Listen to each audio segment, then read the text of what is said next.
Hey guys, welcome back. I'm Predator Chief from Kilo 23. I'm having kind of a blah day. It's not fantastic. I had a FedEx truck hit my parked car in my driveway this morning. So I decided you know what, I just need to relax and sit in front of my camera and film and put it on YouTube. So here we are. So I'm going to talk about a couple of guns I skipped over during my full collection review. So I've got 4 more guns here, one of which I picked up after the fact, after I filmed my MP5 video, so talk about that. A couple of pistols, and one I completely forgot about, to be honest, because it was sitting in a bag the whole time after a MilSim event. So we're going to start with the smallest of the bunch and work our way up in size. So the first pistol, or first gun we're talking about, is my KWA USP Compact. I picked this up at Airsoft Outlet Northwest. I'm really sorry to see they're closing. They're a fantastic shop, a nice group of guys. It's shit that they're closing. It really is. I hate it. I was planning to go down there for another trip, and I heard they're closing, and I'm like, damn it.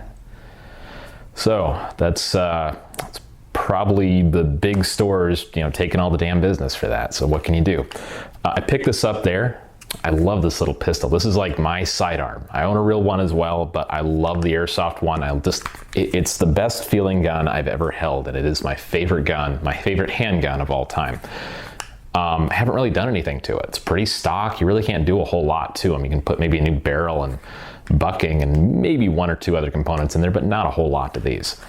Still has the original slide.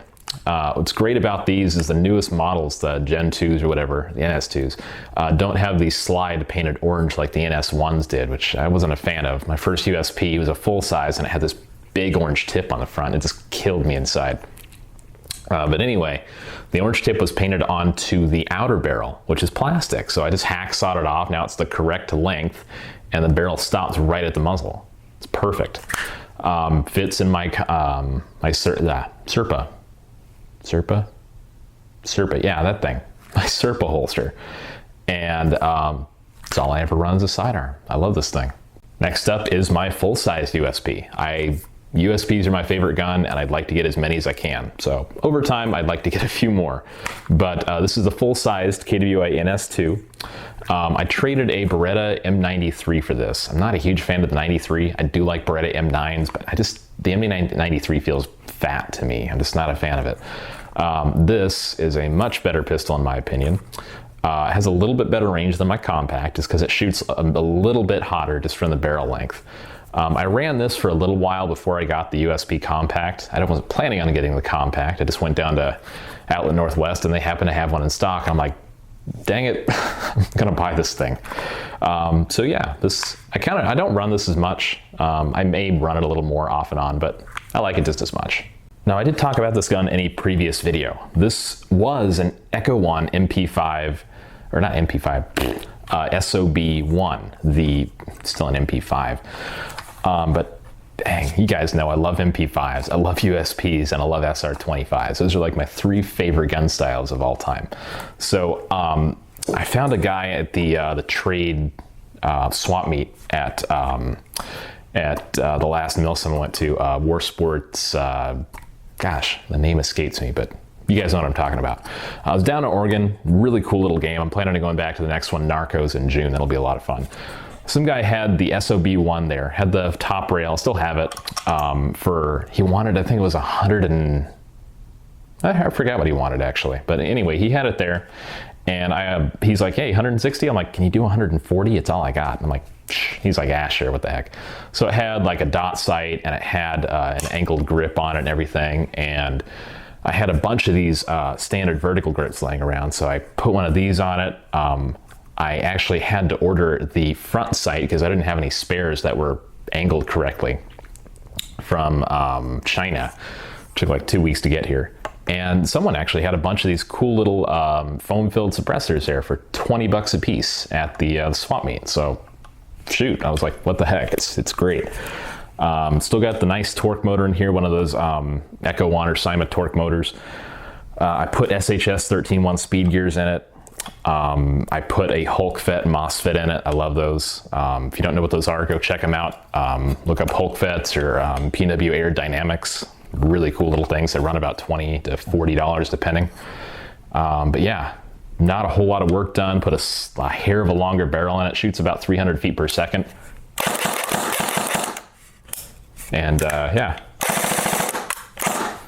Just run a 7.4 stick in here. I found a Firefox one that fit really well. And it can run at 11.1. Shoots really fast. I don't know how often I want to run at 11.1, but I have one just in case I want to spray and pray a little bit. But I really want to take this out on the field. It's just, I love the feel of this little guy. And last but not least is my A&K 249 Para. This thing is actually a lot of fun.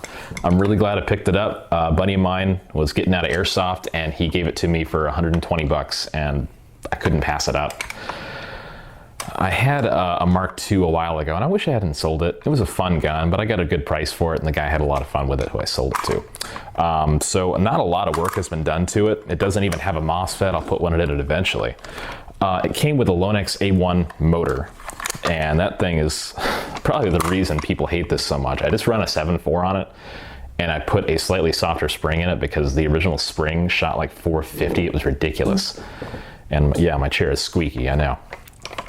And so I got it down to 390. So it's still shooting, you know, fairly hot, but it's field legal. The rate of fire is like 18 or 19 rounds a second on a 7.4. It's just fast. And I lucked out, and a buddy of mine,